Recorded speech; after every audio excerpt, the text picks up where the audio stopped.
জীবনে খুশি থাকার অনেকগুলো টিপস আছে, তবে সবচেয়ে গুরুত্বপূর্ণ টিপস হচ্ছে যেখানে তোমার কদর নেই সেখানে তুমি যেও না। যে বুঝতে চায় না তাকে বোঝাতে যেও না। জীবনে কখনো সমস্যা এলে ভেঙে পড়বে না। যে সত্য বললে রেগে যায় তার রাগ ভাঙাতে যেও না।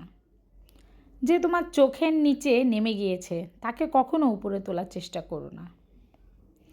আর গুরুত্বপূর্ণ একটা কথা হচ্ছে, আবহাওয়ার মতো যে মানুষগুলো বদলে যায় তার সাথে সম্পর্ক করতে যেও না। মানুষ বদলায় ঠিক আছে, কিন্তু যখন একটা আবহাওয়ার মতো বারবার চেঞ্জ হয়, শীত গরম বর্ষা, তাদের মতো মানুষের সাথে সম্পর্ক না করাটাই বেটার। আসসালামু আলাইকুম viewers, welcome back to my channel. চলে আসলাম নতুন আরেকটি ব্লগ ভিডিও শেয়ার করার জন্য। আমি রাবেয়া সুলতানা ঢাকা থেকে বলছি। আজকের আয়োজন দেখে বুঝে গিয়েছেন অনেক আয়োজনে হচ্ছে। হ্যাঁ, আমার শাশুড়ির মৃত্যুবার্ষিকীর খাওয়া আর তৌফিকের জন্য সামান্য একটু খাওয়ার আবারও অ্যাড করেছি। মাদ্রাসায় খাওয়ানো হবে, তো সেটা বাহিরে রান্না হচ্ছে আর আমি ঘরে কিছু রান্নাবান্না করছি। এখানে আমি পোলাও রান্না করে নিব, আর হচ্ছে দুপুরের জন্য কিংবা রাতের জন্য একবারে ডিম তরকারি রান্না করে নিব। যেহেতু অলস একটা দিন কাটাচ্ছি, কিছু বাজার এনেছিল সেগুলো ফ্রিজে রেখে দিয়েছি। আর এখন টুকটুক করে কিছুটা রান্না করছি, কারণ আশেপাশে কিছু মানুষ, কিছু যারা আছে মুরব্বি ভাবিরা, তাদের বাসায় দিব। যেহেতু একটা প্লেটার আমার বাসায় এসেছিল, ওটা আমি ব্যাগ দিতে পারিনি, তার জন্য আজকে আমি সেই বাসায়ও প্লেটারটার মধ্যে সুন্দর করে সাজিয়ে দিয়ে দিব। এই যে এখানে আমি কয়েকটা ডিম সুন্দর করে একটু রান্না করে নিচ্ছি, যাতে করে রাতের বেলায় সমস্যা না হয়। আর যার খেতে মনে না চাইবে সে হয়তোবা একটুখানি ডিম তরকারি খেয়ে নেবে। এখানে আমি আমার বাসার দারোয়ানের জন্য এটা সেট করেছি। মসজিদে রান্না করেছিল লাউ দিয়ে চিংড়ি মাছ, আর এখানে চিকেন, বেশ কয়েকটা চিকেন, 7-8টা চিকেন আমার বাসায় পাঠানো হয়েছে, আমি সবাইকে দিয়েছি। আর এখানে আছে মুগ ডাল দিয়ে মুরগির বিশেষ কিছু পার্ট, যেটা হচ্ছে এমনি ডাল রান্না করেছে। যেহেতু মসজিদে মাদ্রাসা খাওয়ানো হচ্ছে, সেখানে ভাত ব্যবহার করেছে, মানে ভাতটা খাওয়াবে।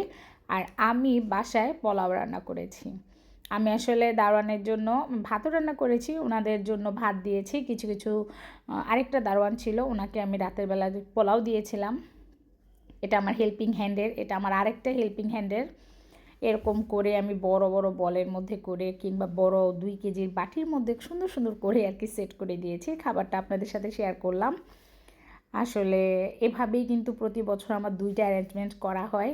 আমি আমার শ্বশুরের মৃত্যুবার্ষিকীর সময় খাওয়ানো একটা আয়োজন করি, ইভেন আমার শাশুড়ির। আর যখন বিশেষ কোনো সমস্যা কিংবা কোনো আল্লাহ ছাড়া কেউ রক্ষা করার নাই, তখনও এরকম আমি আল্লাহর নামে নিয়ত করে খাওয়ার ব্যবস্থা করি। তো পোলাও রান্না হয়ে গিয়েছে, পাশের বাসার ভাবি বাসায় নাই, তো ছেলেটাকে কে খাওয়াবে কিংবা কী খাচ্ছে জানি না। তো আমি একটু দুষ্টু করে হঠাৎ করে তার কথা মনে পড়লো যে ভাবির ছেলেটা বাসায়, তো তাকে একটু খাবার দিয়ে আসি। তো তার জন্য আমি রেডি করেছি।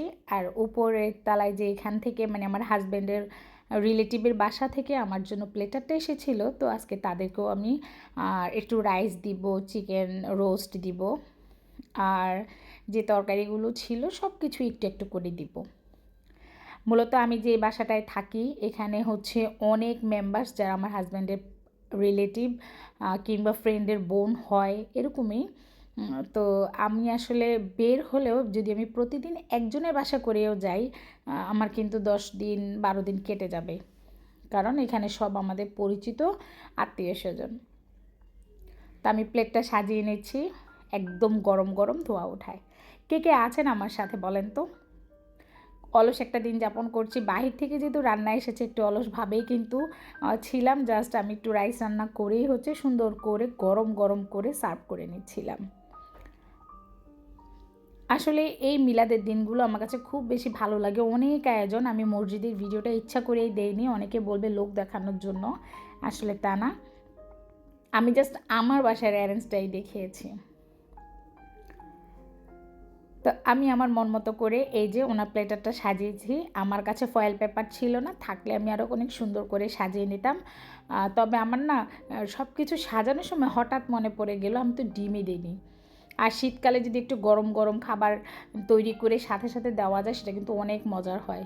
তো আমি ভাইয়ের বাসায় পাঠিয়ে দিয়েছিলাম, তো ওনার ওয়াইফ আর মানে মা কেউই ছিল না, উনি একাই বাসায় ছিল। যাই হোক, তারপর উনি রিসিভ করেছে। ওনাদের প্লেটারটা আমার গায়ে অনেক দিন থেকে মনে হচ্ছিল বোঝা বোঝা, কবে দিব। তো এর আগেও খিচুড়ি পাঠিয়েছি, মিষ্টি পাঠিয়েছি। তো আজকে জাস্ট প্লেটটা দেওয়া। তবে আমার একটু পিঠা তৈরি করে দেওয়ার ইচ্ছা ছিল, আসলে ওভাবে সময়ই করে উঠতে পারিনি। আর আমার শরীরটাও ভালো ছিল না, তাই আর আমি ওভাবে পিঠাটা মানে এত বেশি পিঠা তৈরি করিনি। আমি চেয়েছিলাম 2-3 পদের পিঠাটা মিলিয়েও একটা সুন্দর একটা প্লেটার তৈরি করে দিব। যাই হোক, সব কিছুর জন্য আলহামদুলিল্লাহ আমি যতটুকু পেরেছি আমার সাধ্যের মধ্যে আমি কিন্তু চেষ্টা করেছি। সবার খাবার দাওয়া শেষ মোটামুটি 4-5 ফ্যামিলিতে, আর আমরা বাসায় খেয়ে নিচ্ছি। আমার তৌফিকের আবদার হচ্ছে আমাকে পিৎজা বানাতে হবে। তো আমি এখানে ময়দার মধ্যে টক দই দিয়ে জাস্ট একটা পিঠা মানে পিৎজার ডো তৈরি করেছি, পিঠা না সরি। তো হালকা একটু নরম হয়েছে, এটাকে এখন টিপে টাপে বেলে বুলে যাই পারি না কেন চেষ্টা করছে। তো আমি বললাম যে ঠিক আছে, তোমাকে আমি এখন একটু বানিয়ে দিই, যেমন হয় খেতে হবে কিন্তু। তো বললো যে ঠিক আছে মা, যেমন হয় আমি খাবো, তুমি তো আমার মা, তুমি তো সবই পারো। তো আমি খুব হাসছিলাম। আসলে আজকের পিৎজাটা হয়েছে মোটামুটি, আমি যেরকম চেয়েছি সেরকম হয়নি। হঠাৎ করে বলেছে, আর হঠাৎ করেই আমি কি করব। তারপরও ছেলের মন রক্ষার্থে আমি ওর জন্য পিৎজা তৈরি করেছি। আর বেশিরভাগ সময় আমি বাহির থেকে পিৎজা অর্ডার দিয়ে আনি আমার ছেলের জন্য। এখানে চিকেন নিয়েছি, ওটাকে একটু হালকা মানে তেলের মধ্যে ভেজে নিয়েছি যাতে করে কাঁচা কাঁচা ভাবটা না থাকে। এবার রুটির ডোটা বসিয়ে দিয়েছি ফ্রাই প্যানের মধ্যে।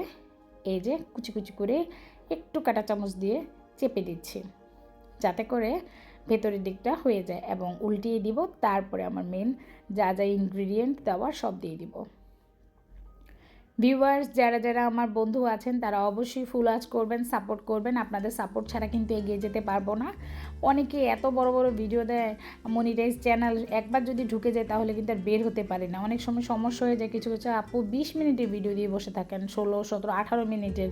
ওর বাবা বিপদে পড়ে যায়। তো আপনারা একটু ভিডিও দেওয়ার বেলায় একটু সচেতন থাকবেন। ফুল ওয়াচ করি, কষ্ট যতই হোক না কেন, কিন্তু সবার ভিডিও আসলে দেখতে পাচ্ছি না একদিনে। আর ইদানিং আমি ভিডিও 2 দিন পরও দিচ্ছি, 3 দিন পরও দিচ্ছি। তাই আমি এই 2-3 দিনের মধ্যে আপনাদের ভিডিওগুলো দেখব, ফুল ওয়াচই করব, কিন্তু হচ্ছে ডেইলি ভিডিও দিলে দেখতে পাচ্ছি না, এর জন্য ভুল বুঝবেন না।